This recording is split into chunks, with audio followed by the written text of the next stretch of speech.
রাসূল সাল্লাল্লাহু আলাইহি ওয়াসাল্লাম ফজরের সালাতের পরে সালাম ফিরিয়ে তিনি পড়তেন, আল্লাহুম্মা ইন্নী আসআলুকা ইলমান নাফিআ ওয়া রিজকান তাইয়্যিবা ওয়া আমালান মুতাকাব্বালা। প্রত্যেকদিন ফজরের সালাতের পরেই বিষ্ণু ইসলাম এই দোয়াটা পড়তেন। আল্লাহ, যত বড় কঠিন বিপদ আসুক একটি দোয়া পড়ুন, সাথে সাথে আল্লাহ তাআলার গায়বী সাহায্য আসবে। এটা ইব্রাহিম আলাইহিস সালাতু ওয়াস সালাম এই দোয়াটা করেছিলেন।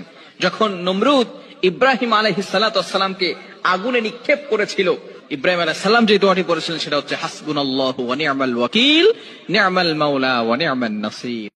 যদি মৌত আসার আগে আপনি এই দোয়াটি না পড়েন তাহলে আফসোস ছাড়া কিছুই অর্জিত হবে না। আর যদি মাগফিরাত হওয়ার আগেই আপনার ইন্তেকাল হয়ে যায় তবে কিয়ামতের দিন অনেক আফসোস করতে হবে। তাই প্রিয় মুসলিম ভাই ও বোনেরা, এই দোয়াটি সকাল ও সন্ধ্যায় অন্তত একবার করে অবশ্যই পড়বেন। দোয়াটি হলো, আল্লাহুম্মা গফির লানা ক্বাবলাল মাউত ওয়ারহামনা ইনদাল মাউত। হে আল্লাহ, আমাদের মৃত্যুর আগে ক্ষমা করুন এবং মৃত্যুর সময় আমাদের উপর রহম করুন। এই ভিডিওটি সদকায়ে জারিয়া মনে করে সবাইকে শেয়ার করুন। আল্লাহ তাআলা আমাদের সবাইকে ক্ষমা করুন, আমিন।